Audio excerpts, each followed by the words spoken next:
Some are great, some teachers are great, but some went to school, went to college, went back to school, and they don't know what happens in the real life.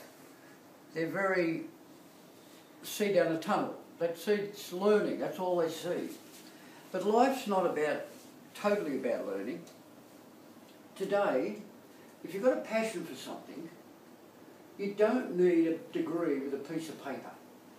You drive around Kiala Lakes today and have a look in all the big houses have mainly got tradie youths.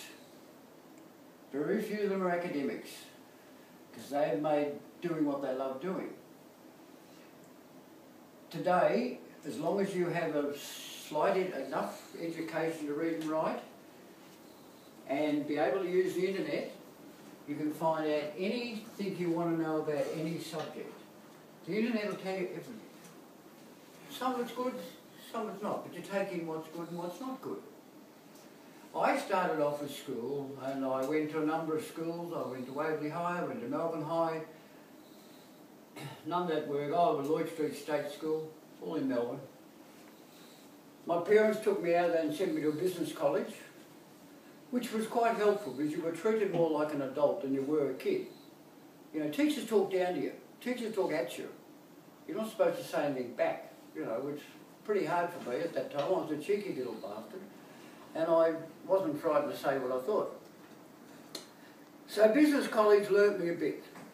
I learned to type very well. I learned to research things.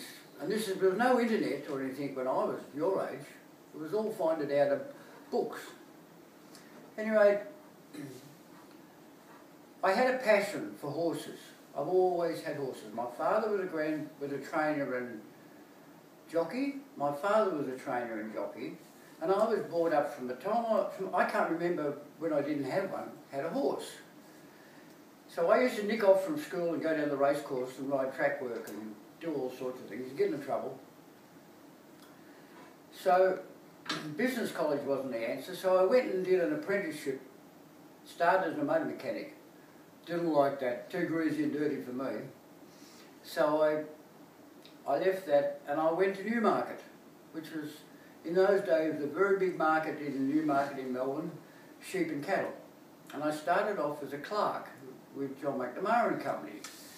Anyway, I enjoyed that. My uncle took me there. He was a mentor. The family being involved in sheep and cattle all their life. So I started that, and without sounding big, I was good at it. I was real good. So one of the major meat companies, William Angus, saw I had an understanding and grabbed me out of the stock agents and made me trained me as I went on as a clerk and then a trainee buyer. And I ended up livestock manager for William Angus. You know.